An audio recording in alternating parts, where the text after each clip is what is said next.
Welcome back, listeners, to Sandman Stories Presents, a folklore podcast where I read you to sleep or until the next story. I'm your host, Dustin. Today we are back in the Book of Ecuadorian Folklore, recorded by Mario Conde. This is the second episode in my yearly Halloween series. In the story, a man gets seduced by a plate of shrimp. Can he escape the clutches of La Tunda?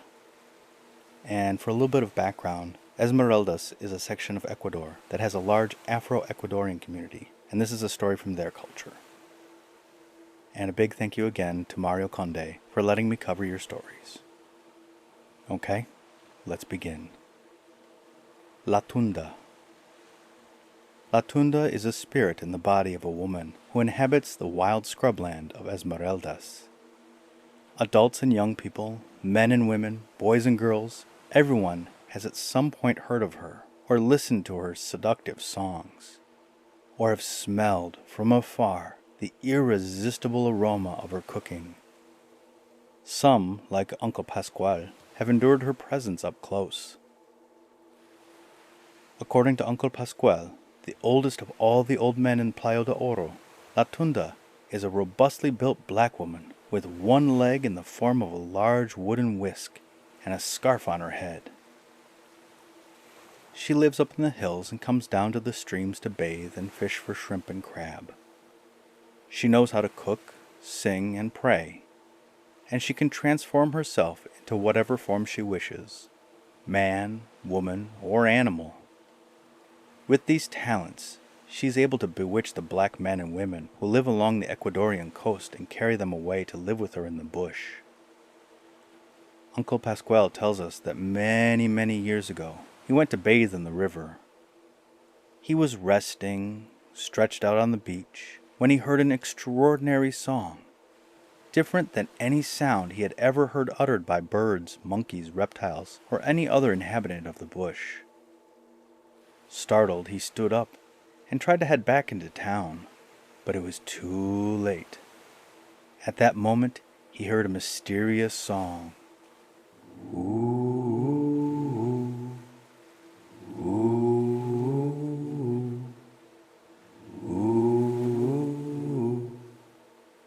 And caught the mouth-watering smell of fried shrimp.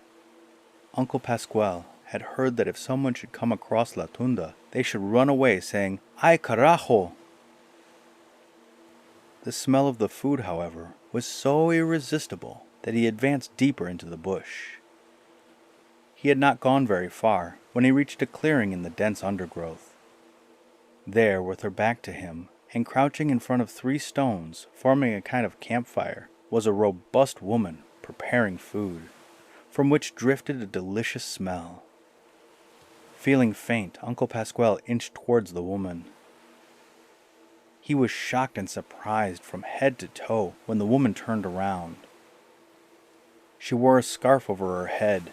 She had a twisted nose and pencil-thin lips, and a transformed body held up by one human leg and one large wooden whisk. Uncle Pasqual crossed himself, but La Tunda ignored the sign of the cross and offered him a steaming plate of shrimp. Captivated by the exquisite aroma, Uncle Pasqual began to eat ravenously. With each bite, the shrimp melted in his mouth. The food was so delicious that he finished it in no time at all and was left wanting more. Without moving from where she was standing, La Tunda offered him a second plate. Again, Uncle Pasqual ate eagerly. Each bite seemed better than the previous one, and in the meantime, it seemed to Uncle Pasqual that La Tunda was changing. At first, he noticed that her nose and lips were not as ugly as he had thought. By the third plate, the body of the woman wasn't deformed. On the contrary, she possessed a figure as equally tempting as the food. He asked for a 4th plate, a 5th, a 6th, and a 7th, until he could not ask for more. By the end, La Tunda was more than beautiful. She was a stunningly attractive woman. Her whisk leg had disappeared, and her headscarf enveloped curly locks that shone like the river water at noon. When he later related the story of his encounter that morning, Uncle Pasqual said that the last thing he remembered was the feeling of never wanting to leave La Tunda again. The following day, the news of Uncle Pasqual's disappearance disturbed the tranquility of Playa de Oro. His relatives and closest friends, suspecting that La Tunda had gotten him, called Don Hilario, Uncle Pasqual's godfather, and left to search for him. The friends made their way into the bush, carrying holy water, rope, and a large double-sided drum called a bombo. When they arrived at the clearing in the midst of the underbrush, they discovered human footprints and the telltale trail of a whisk leg. They were certain that Uncle Pasqual had been entundado, bewitched by La Tunda. Alarmed, the friends attempted to follow the footprints, but in leaving the clearing, they had to make their way through dense undergrowth vegetation.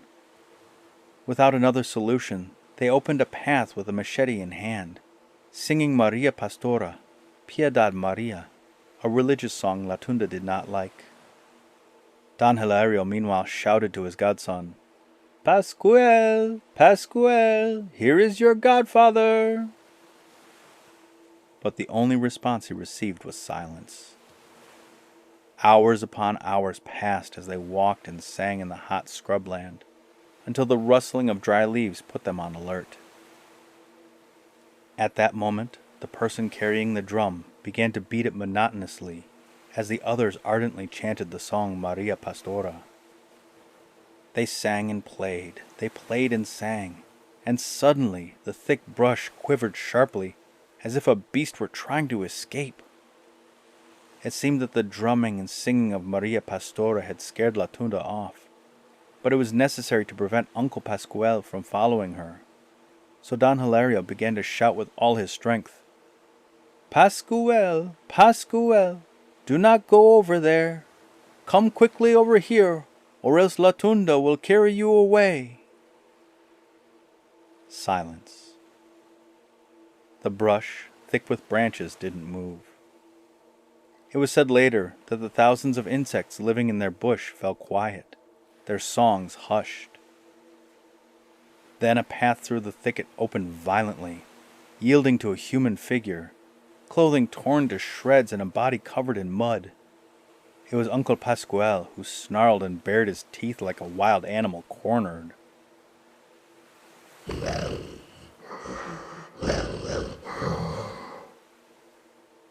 Don Hilario and the others wrestled with Uncle Pasqual, grabbed hold of him, and tied him up with ropes they had brought with them. "Now we have him," said Don Hilario. "Give him the holy water." Upon contact with the holy water, the bewitched man shuddered from head to toe, vomited something black and viscous, and fainted.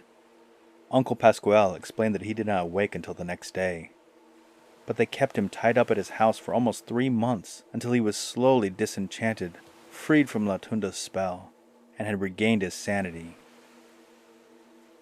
When he recounts this story, Uncle Pasqual tends to recite the following verses. La Tunda used to be flesh and bone, but never liked to cook, so she escaped into the bush in order to live without work. There she became La Tunda, seeking those to enrapture. To her brothers and sisters of earth, her spirit appears, then captures. The end.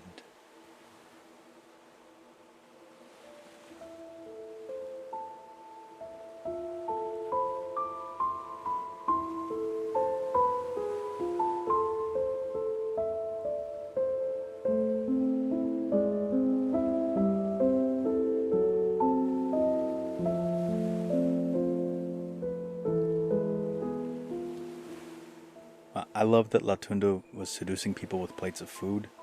I changed the story ever so slightly because of the anti-blackness in the original story. There were remarks about how big and wide her nose and lips were, and then they aligned to more white European standards of beauty. So I'd change those around.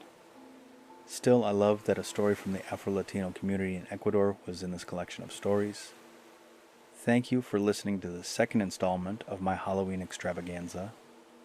And to you I say, thank you, happy Halloween, and good night.